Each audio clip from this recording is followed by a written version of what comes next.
Hello, I'm Dr. Angie McCartney. And I'm Ruth McCartney. Welcome to TeaFlix, where each episode's intimate conversation features a fascinating guest across the spectrum of Beatles world, pop culture, Grammy winners, the music industry, chefs, producers, music stars, actors, and more. So bottoms up and join us as they spill the tea on TeaFlix. Okay, we are finally live at a minute or two late, thanks to Facebook and StreamYard. Yeah. But no doubt we are here in the right place at the right time. Back in the game, jolly good. At almost the right time. So much has happened since last week. I'm not even going to go there. No, but we were just doing a test backstage with our wonderful guest today, producer, recording engineer with Mr. Chuck Ainlay. And I've just had to create a new stream and email it to him. So no doubt he will be here shortly. But in the meantime, let me tell you about today's guest. Producer engineer, as I said, Chuck Ainlay, has over 3,500 recording credits to his name, including work with the legendary and defining country music artists such as George Strait, Miranda Lambert, Vince Gill, Lady A, Steve Earle, Leanne Womack, Lyle Lovett, Emmylou Harris, and the Chicks, which is just quite enough to be going on with. So without further ado, and the crowd goes wild and confetti drops out of the sky, and don't get hit by one of his 6 flying Grammys, ladies and gentlemen, Mr. Chuck Ainlay. Hey, Chuck. Hello, Chuck. Good morning. Good morning. Afternoon here. That's right. Mm-hmm. Oh, well, then it's okay to raise a toast to you, my friend. Oh, please do. Cheers. You might have just a little drop of scotch in it. Just to keep the cold out, you know. I'm having to have some bubbly just to kind of recover from yesterday. So. Oh, yeah. One of those days, was it? I know those deals indeed. Absolutely. Good. So you have placed your distinctive production and engineering stamp on mainstream projects, not just country. Dire Straits and nearly the entire solo career of Mark Knopfler, Peter Frampton, Taylor Swift, Lionel Richie, and Wilson James Taylor, Jewel, Bob Seger, Pentatonix, and Sheryl Crow. You have been all over the map, my friend. You must be at least 108 years old. No, that's I'm closing in on it for sure. But no, I got so lucky just getting to work on with just fabulous artists, and not just sort of the run, but it was like more artistic kind of artists, and that just kind of leads to other things, And I think if you try really hard, you do really good work, and you care an awful lot, that these things come to you. So I got lucky. Well, I Googled you. Ruth told me all about your activities and how she got to be dealing with you in the first place through Meta Lines. And when I finished Googling you, I had to go and have a lie down. I was exhausted. It was like a chomping through the Rock and Roll Hall of Fame. Yeah, the Yellow Pages. Yeah, exactly. You both are so sweet. This is a joy. It really is. Thank you. How old were you when you first got interested? Well, I was a youngster. I had I had an uncle growing up, and he was really quite a character. He played banjo, number one, but he was a ventriloquist. He had like the dummies, and he was really good at it. At least when I was a child, I couldn't tell. I thought it was the dummy that was talking. I probably was. But he was a magician as well. So every time he'd come around, he'd like pull a quarter out of your ear or something like that. And but he built a recording studio at his house. He was just like, just into it. And so back in the day, before there was cell phones and all that sort of stuff, it was even difficult to make a long distance phone call. So he would travel around to, the relatives and bring a tape recorder and just record conversation. Oh, great. And then he'd go home and create, make a lacquer disc that he would mail around to the families that were in other parts of the country so they could hear. Mm-hmm. So anyhow, I was listening through one of these lacquers, and I could hear my mother saying, "Now, Charlie, leave those buttons and knobs alone." So that's it then. Yeah. I think I must have been about 3 years old. So I was interested in it then. Wow. Basically what the story you just told, your uncle technically invented the podcast. Yeah, exactly. Yeah. Right? That's I remember those old lacquer records. I was saying to somebody, I think it was George Massenberg a couple of weeks ago, if you look carefully at the average standard record contract, there is still a 5% breakage deduction from the artists from the old days when Bakelite records used to snap. It used to crack. They deduct it from a digital download. So how do you figure? Yeah, I might be the first person to discover how to break an MP3. I can remember in the early days, if people would send us a record or give us a record, we'd play it, and if it was naff, we'd put the gas stove on low and put it on, and it would curl up, Melt it a bowl in no time at all. Melt it. I won't tell you whose records we did that I won't with. tell you which Beatle. None of mine, right? No. I won't tell you which Beatle made fruit bowls out of which other person's wife's records. I'll never tell you that. No, you'll have to guess the answer to that one. But anyhow, I got to, when I had a little band in grade school, and we got to go record at my uncle's studio in 5th grade. So, I still have the lacquer that he cut for us. Great. So we thought we had a 45 back then. Yeah. That's wild. And we recorded one of the Beatles songs, actually. It was All My Lovin' was one of the songs we did. And the other song was House of a Rising Sun. And of course, we didn't know that was about a whorehouse. But of course not. Oh, no. Of course you didn't. And my husband, Martin, saw something lovely on with all these days of equality and political correctness. It's, the welcome mats and stuff that you buy, whatever. It's not a whorehouse, it's a whore home. A whore home. Oh, it's a home. Let's be woke about this. Yeah, right? Oh, everyone's welcome here. I'm constantly being corrected. But whatever. Oh, exactly. Whatever. Yeah, no. It's only rock and roll, right? Right. So I noticed your English pillow. Yes. I just gotta say, I keep one in my room too. Oh, no, that's nice. Great. I got to get one of those. That's lovely. That's very cool. Yeah. Debbie, our friend Debbie Martin was asking, where are you? And then she's seen on the crawl, you're joining us live from Nashville. That's right. What part of town do you live? We used to live there.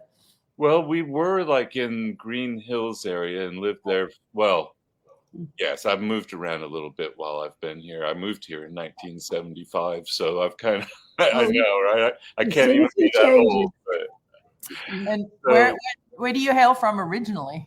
I grew up in Indiana, sort of near, very north part of Indiana, right in the middle of the state, but not far from South Bend, Indiana, where Notre Dame is, or Chicago, further to the west. So, but it's a farm town, really, a bit of manufacturing, but and I just couldn't wait to get out of there and go someplace where you could make music. So where was that first place? What was your first job? Oh gosh, well, I actually moved to Nashville right out of high school, and I went to Belmont College, or at the time it was a college, now it's a university, but they started the first ever sort of music business program, and it was the year that I went was the second year. So it was very small. There was only 25 students. Now there's 1,000 or something. It's pretty crazy. But but I didn't last long, and I had to get out of there and go get a job. So I dropped out, and the first job was at a tourist studio. So we'd have busloads of people come to the studio, and I'd show them how to record. But that one thing led to another, and I ended up out at a studio called The Castle as the chief engineer. And that's kind of where I got my start. Wow. Very interesting. So they'd want to come in and, sing Conway Twitty songs, right? Oh yeah, I mean, well, what we do is we had a little band, and there was bleachers all around the studio. So the band was in the middle, and they'd all watch this recording happening, and then we would play back the recording over the loudspeakers, and we'd either get them to go yeah or clap along or something, and play that back to them, and they'd understand the idea of overdubbing, adding one parts on top of.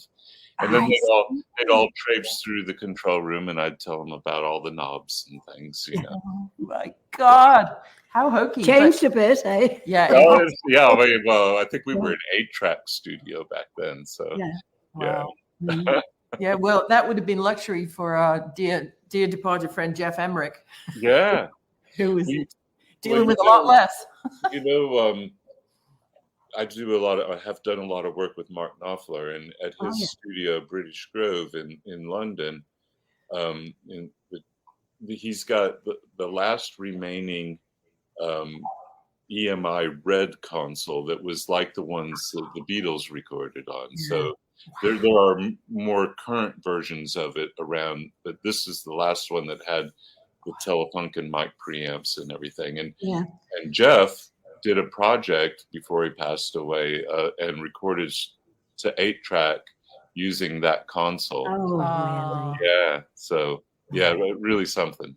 He was such a lovely guy. We got to work with him out here with one of our artists, Nick Marischal. He cut Things We Said Today, and Jeff came in and, mixed it and remastered it and everything for us. And he was just such a low key guy. I mean, he was right there at George Martin's left hand. Yeah. Basically trying to figure out, while the Beatles were down the pub, they want more tracks when they come back. How am I going to, we didn't have the word bounce in 1965. Yeah, right. So, yeah, I mean, and I knew him pretty well there. And he, like you say, just one of the sweetest, unassuming people, never expected anybody to kind of bow down to him. He really amazing recordings. Still to this day, I don't think anybody's ever bettered them. No, he brings out some kind of sparkle somewhere. He finds the magic feather in the room and just moves it around. I don't know how he did it, but you guys, you do that, and your fellow Met Alliance members, you just have golden ears, right? Well, I don't know. I think a lot of it. I really do think a lot of it all has to do with setting the vibe and getting the musicians to play well, And if you can do that, the recording side of it's easy. It's getting the performance, Yes. So one of your storytellers shows, these guys are going to be taking a talk show, an evening with these geniuses on the road here shortly. And one of your storyteller stories, you said getting the artist to play well. Tell us all about the Bradley's Barn project. Oh. Well, now this is really something else. It was a George Jones album, and it was meant to be a duet album with all sorts of artists from all different genres of music, and they hired Brian Ahern to be the producer. And Brian, when I was in high school, I remember looking at the back of album covers, and that's what really got me interested in to be in the studio. Was you'd see the back of these record covers and you just think, well, how cool is that? That's got to be the best job on the planet to get to sit there and listen to this magical thing happen right in front of you and be part of that whole creative process. But anyhow, so I'd look on the back of records like by Emmylou Harris and all, and I'd see Brian's name, and always associated with Brian's name was this thing called the Enactron truck. And I know the Enactron truck. What is that? So at any rate, I moved to Nashville, and in the midst of doing projects with people like Emmylou and Mark Knopfler and all, I got to and Brian had moved to Nashville, and so I got to be buddies with Brian. And Brian's just one of these super inquisitive people. He would call me up and just pick my brain about all sorts of things, and we just talk and talk and talk. Well, one day he calls me up and asks me if I would do this George Jones duets album with him, and he was gonna have people like Dolly Parton and Emmylou and Keith Richards was going to be on it, and Mark Knopfler, and on and on and on. Yeah, Leon Russell, just great names and wonderful people. And I had worked with really most of them, other than Keith, So it kind of made sense for me to do this recording. But Brian's whole idea was that we do this at some kind of studio where everybody could be in the room, just kind of enjoying each other, hanging out on the couch, smoking cigarettes or whatever, And so we decided to do it at Bradley's barn. So Owen Bradley, one of the famous music producers of Nashville, built this recording studio in a barn. So we go out to see it, and we're going, man, this is perfect. Look, over here, there's a bar, and over here, there's couches scattered around the room, and the space is big and open, and we can just put some carpets down. And it was the perfect environment.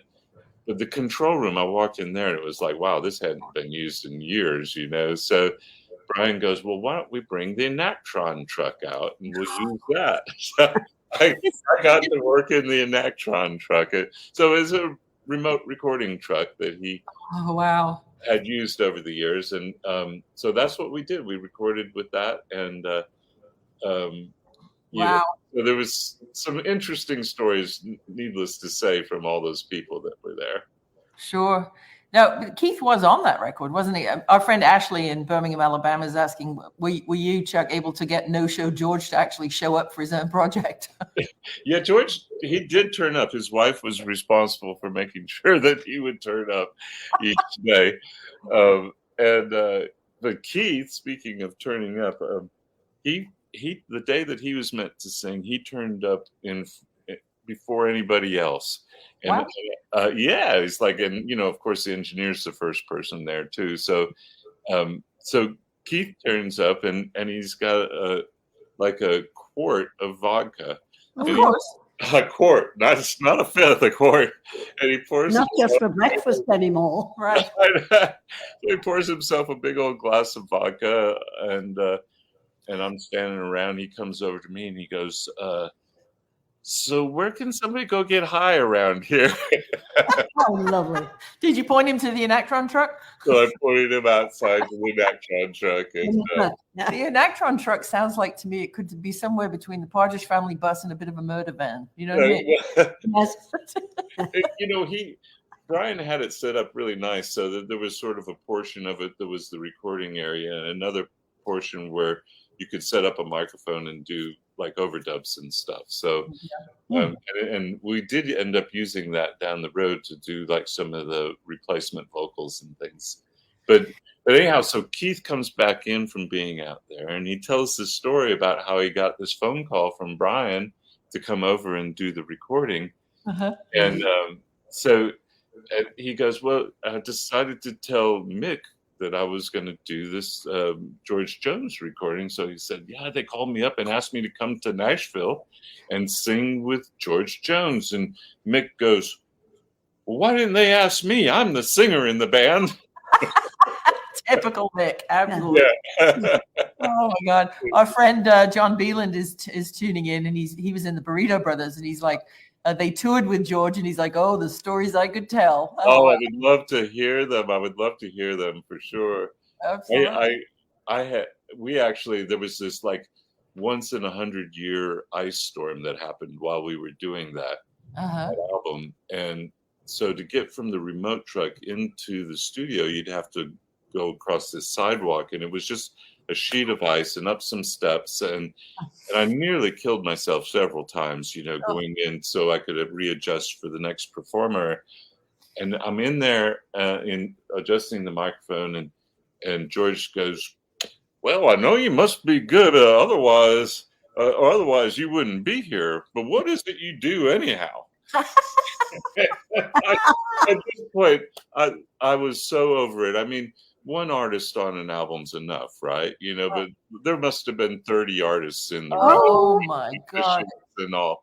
And everybody wanted something, from me. Yeah. So, and I nearly had died several times going across this ice. So I said to George, George, if you want to step outside with me, I'll show you what it is I do. I mean, I was fighting mad, So from then on, instead of calling me Chuck, he called me Truck. So, hey, Truck.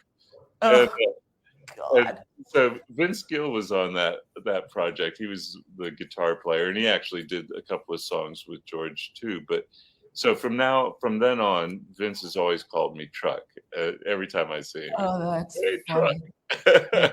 Well, our friend Charlie down in Florida is asking, who was the most challenging performer you had the opportunity to work with, whether that be, personality-wise or just technically getting their performance on tape?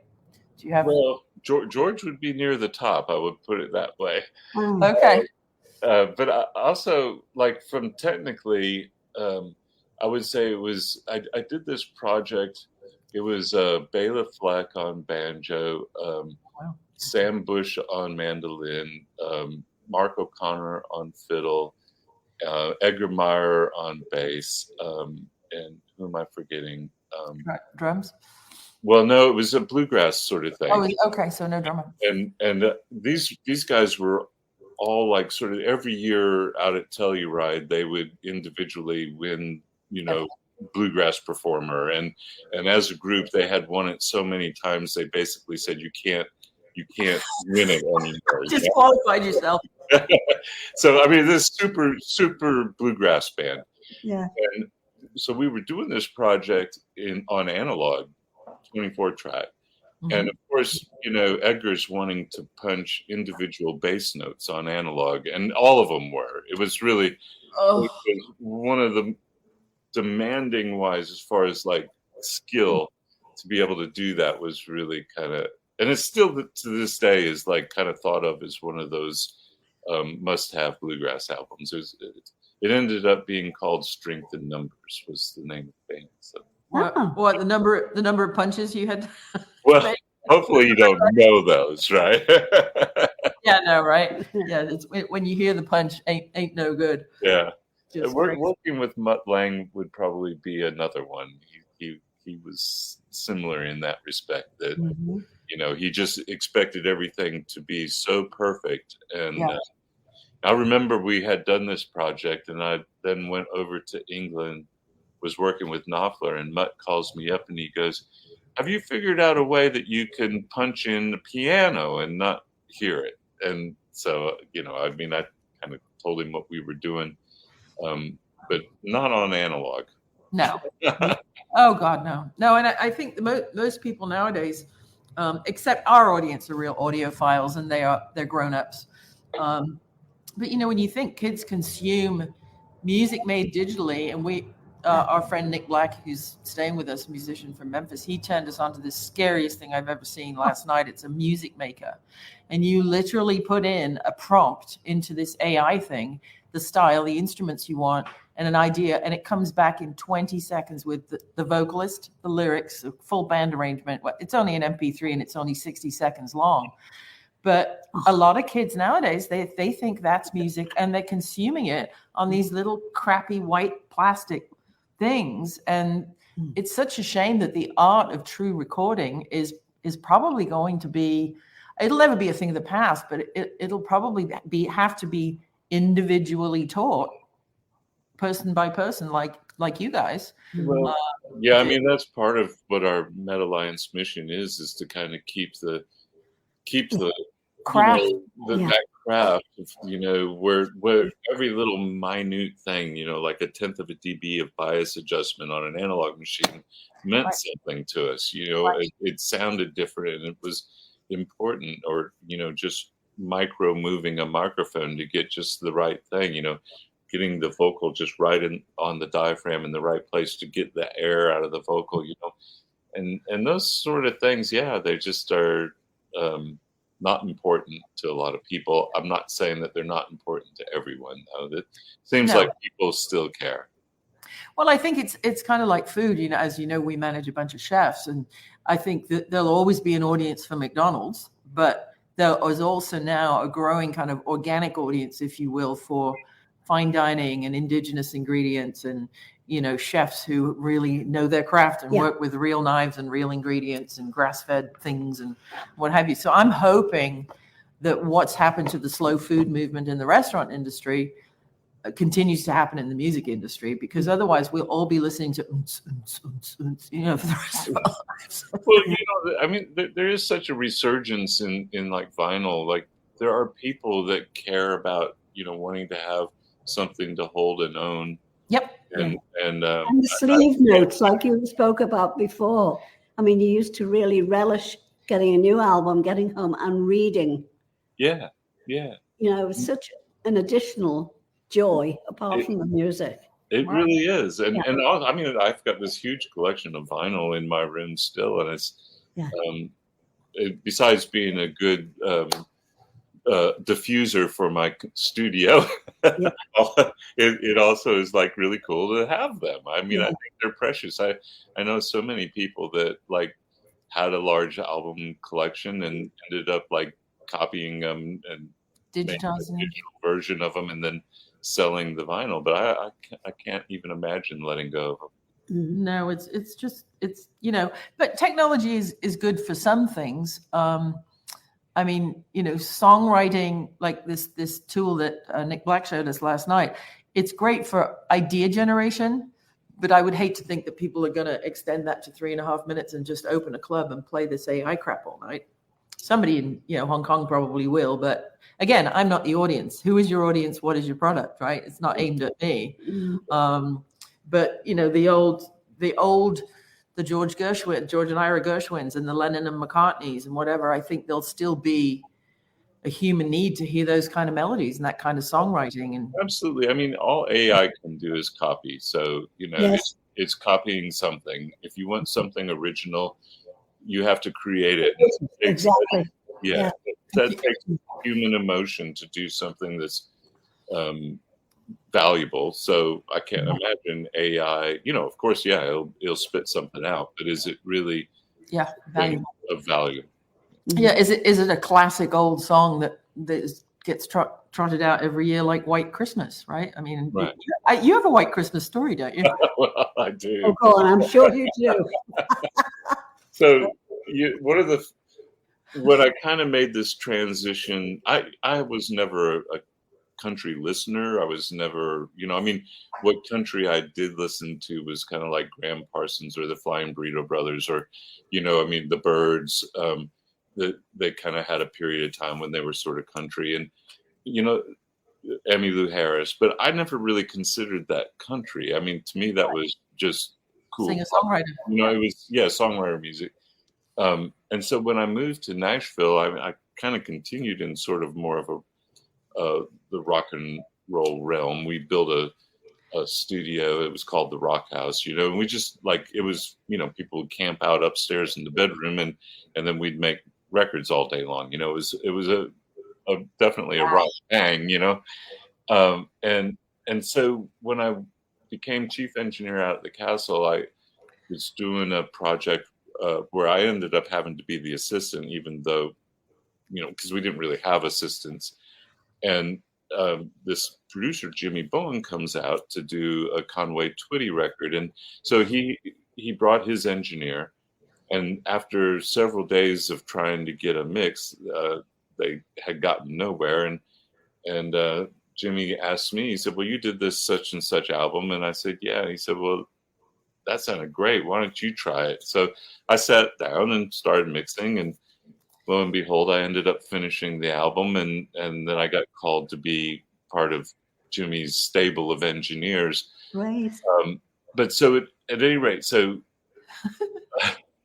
we in the process of doing all these different records for him, and they were country records. I was doing another Conway Twitty record, and as it is, you know, generally at some point in an artist's career, they have to do a Christmas album.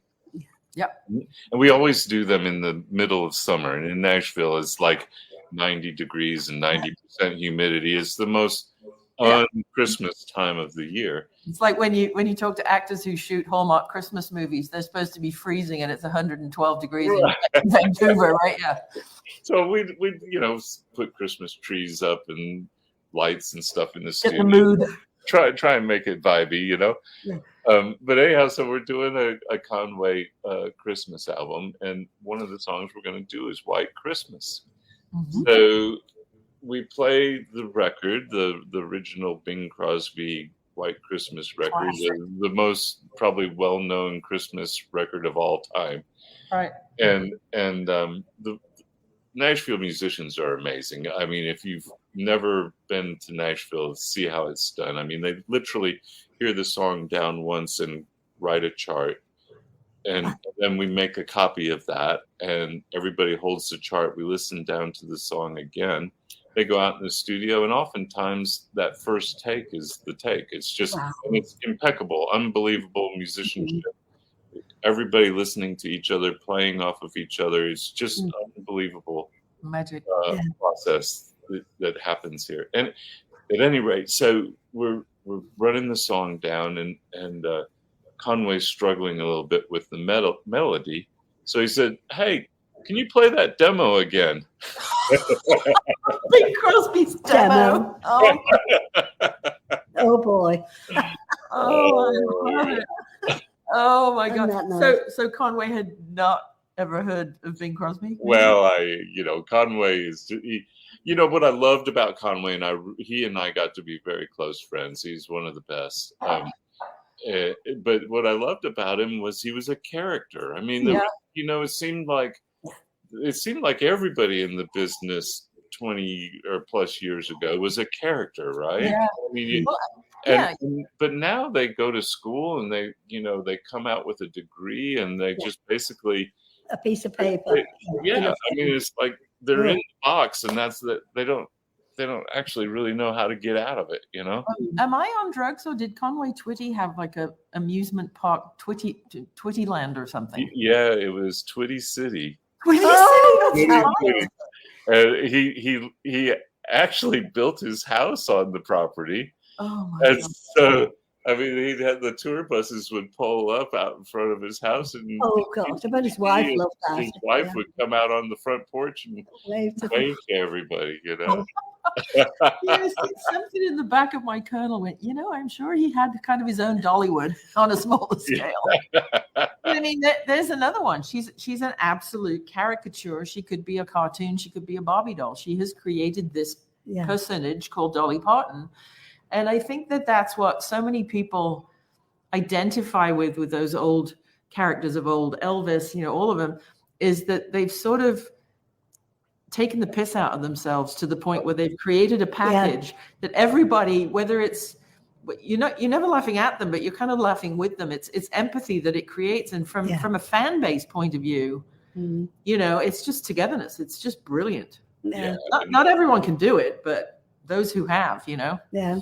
Well, I mean, to me, they were just real artists. They were something that nobody else was. So the fans got to see that and be a part of it. And it was right. Special.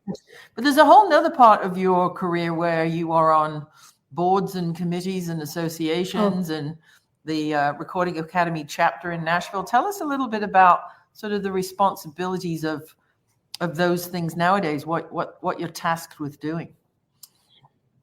Well, gosh, I mean, I look at it as part of giving back to the community, really. I mean, you don't get paid to do this for sure. And you give up a lot of your time, and you hopefully are doing it for the better. So we when Ed Cherney was still around, he came up with the idea of starting. It was called Music Producers Guild of the Americas, and because as an engineer or a producer, we really had nothing to look after us. You know, I mean, no representation. Right. So, and we were being left out of terrestrial royalties and stuff like that. So we started this, and that was kind of what we were trying. We were lobbying to get artists terrestrial royalties, like everywhere else in the rest of the world besides America. It's like America, Iraq, and China and Russia are like the only, maybe not even Russia, are the only countries that don't pay royalties to artists for airplay. Mm-hmm. So we were trying to get that changed, because if we could get that happening in America, then all this money that's sitting in escrow we don't reciprocate. Right. So money that's sitting in escrow in Europe and throughout the world would come funneling in. Ah, A big boom, you know. gotcha. Still hasn't happened to this day. Wow. But, Well, but at any rate, we realized we didn't have the money to do that on our own. So we went to NARIS, as it was called then. Now it's called the Recording Academy. And that became the producers and engineers wing of the Recording Academy.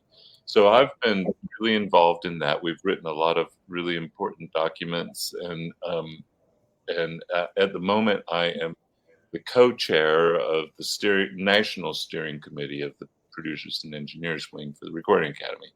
cool.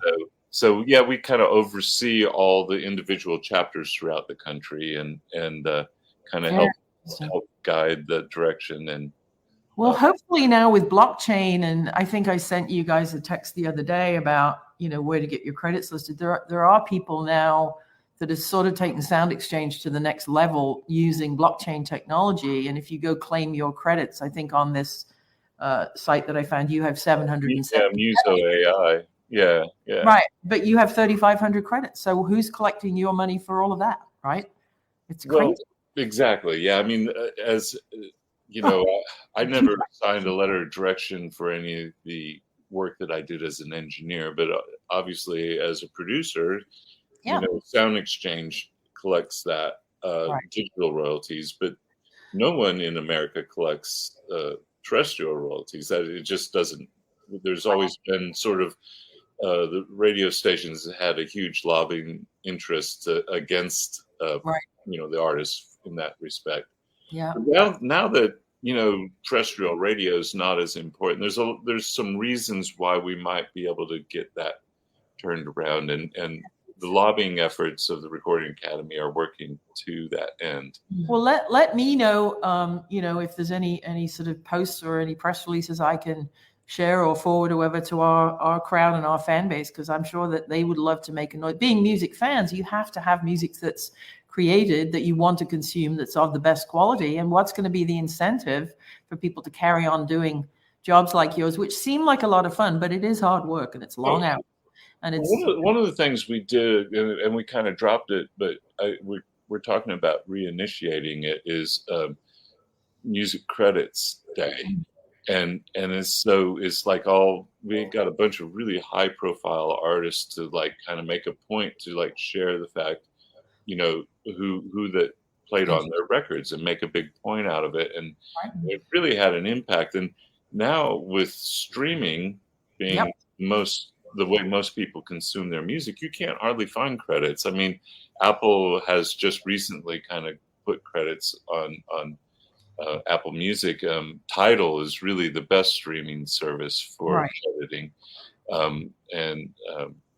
But Spotify does forget it. Yeah, you can't. And it's just really impossible. And that's how we always used to get, work, is that somebody would look at the record and go, wow, that record sounds great. Why don't I call up Chuck, or Frank or whatever. So, yeah.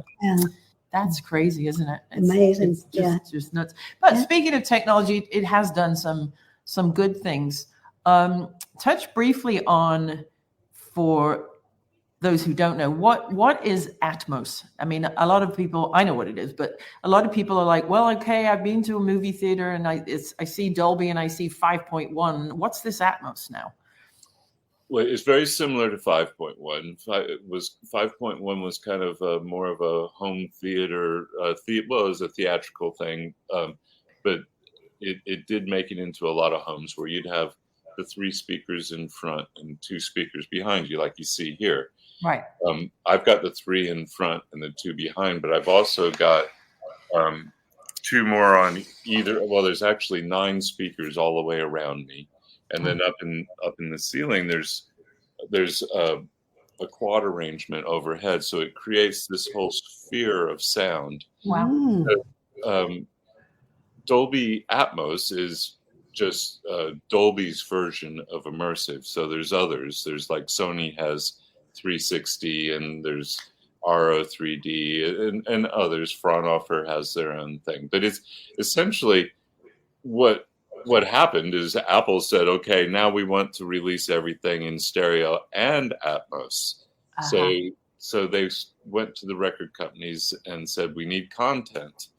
So the record companies started spitting out this stuff like in large quantities, and now it's a reality. So when you listen on Apple Music, most people are not aware of it, but if you've got a current iPhone and Apple headphones or their earbuds, it's going to play Apple Spatial is what they call it.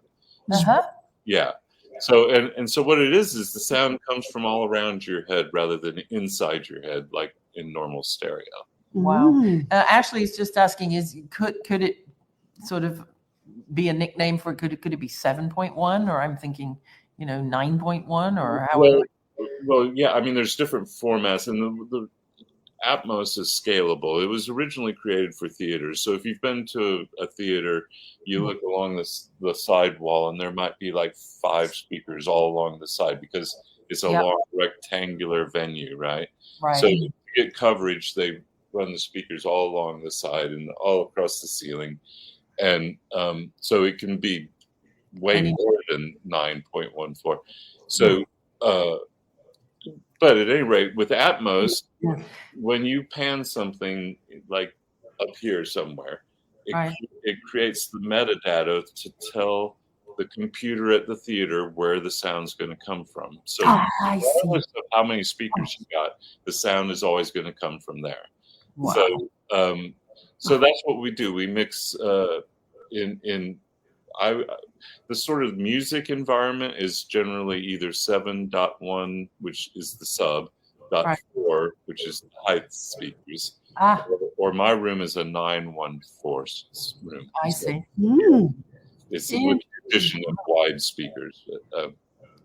Interesting stuff. You're not just a pretty face, are you? Well, that's the thing about, and I have to give a keynote address to this little convention coming up, and I'm going to do it on longevity because I've been around a long time. I mean, 40 plus years, doing this. So it's, and the reason is because I just stay into it. I stay with the technology and move forward with it. And I know many people who are really talented, musically gifted people, but they kind of refuse to move along as things changed. And all of a sudden they're just nowhere. Yeah, I know. It's you have to change with the times. Absolutely. Yeah. I mean, Angie just wrote a limerick book called Mrs. Angie McCartney's Liverpool Limericks and Other Random Irish Haikus. Oh, I gotta have it. The book, start to finish, it's the story of ancient Liverpool, the football teams, the Beatles, pop culture, all the people who went through all of the clubs in Liverpool and whatever. And it's to introduce it so grandparents can read it to their grandkids because it's in this lilting limerick format. Yeah. And for, 1 or 2 rhymes and things, we use rhymezone.com, or you can go to ChatGPT and say, give me the basic structure for that. You wind up using it. But if you don't use this technology, often as a writer, you gotta get stuck in a corner and go, I give up. So if it's there to help you and not take over, I say, run, don't walk, right? Yeah, absolutely. And speaking I need to go to Chat AI and have it tell me how to do a keynote address. Well, yeah, I can help you with that. That's easy. Awesome. Absolutely. And it's very true when they say you could write a book in a weekend. Yeah. Wow. It really is amazing. I'm currently researching, to go with Mrs. McCartney's teas, I'm researching disappearing British afternoon tea and bakery recipes like posset and Eton mess and Manchester tart and things that you just don't see anymore that my grandmother used to make. And they're all out there on the internet if you Google them or you ChatGPT. Oh, I've learned so much. She's actually told ChatGPT she's trained it how to write better limericks. That's incorrect. Yeah. Good for you. Good for you. Well, I know, like working with Knopfler, he was a Geordie, right? So, and he would get some of his Geordie pals to come around the studio, and they would start talking, and you had no idea what they were talking about because one word I mean, a word would be a word that came from something else that's from Yeah. something else from something else. And if you didn't know that, you just wouldn't know. I mean, it was not English. It wasn't anything. It was A lot of that was Scouse, which is the Liverpool dialect. right. The Scouse is actually a dish. Oh, Yeah. But you're a Scouser if you come from Liverpool. right. Right. And you talk like that down the back of your nose, you know. You know, don't No. see you through the week. He'll see you I'll through see the you window. Yeah. Yeah, no, there are- Tarataries, I'll see you Tuesday. I've got somebody ringing line 3, Yeah. but I'll be right back and we'll do your limerick. Oh, please. Oh, yes, Please. I created a limerick for you in my pajamas this morning. In your pajamas. In my pajamas, I yes. didn't know your pajamas could write limericks. Oh, yeah, they've got AI. They've got AI, they've got Ange in them. Oh, see, dear, bad. dear, dear. You guys are a hoot. We're huge, yes, definitely. No, he said a hoot. He was being Oh, a nice. hoot, I thought you said Hoot. huge. Well, both But are that true. too. Yeah, that's But true.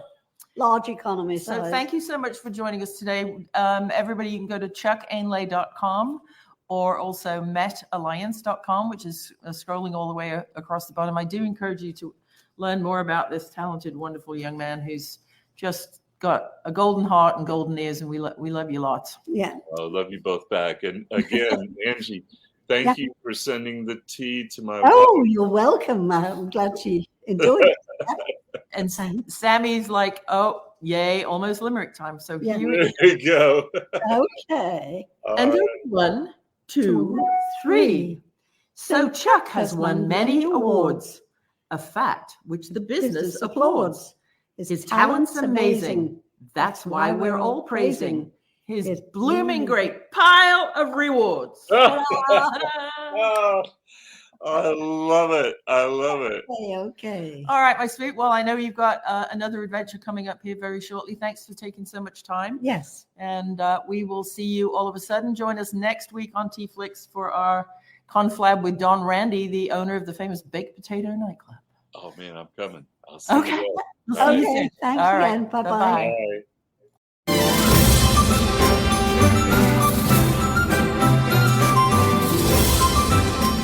Thanks for tuning in to TeaFlix, and check out Dr. Angie's books, Organic Teas and CBD, at mrsmccartneysteas.com. Toodle pip.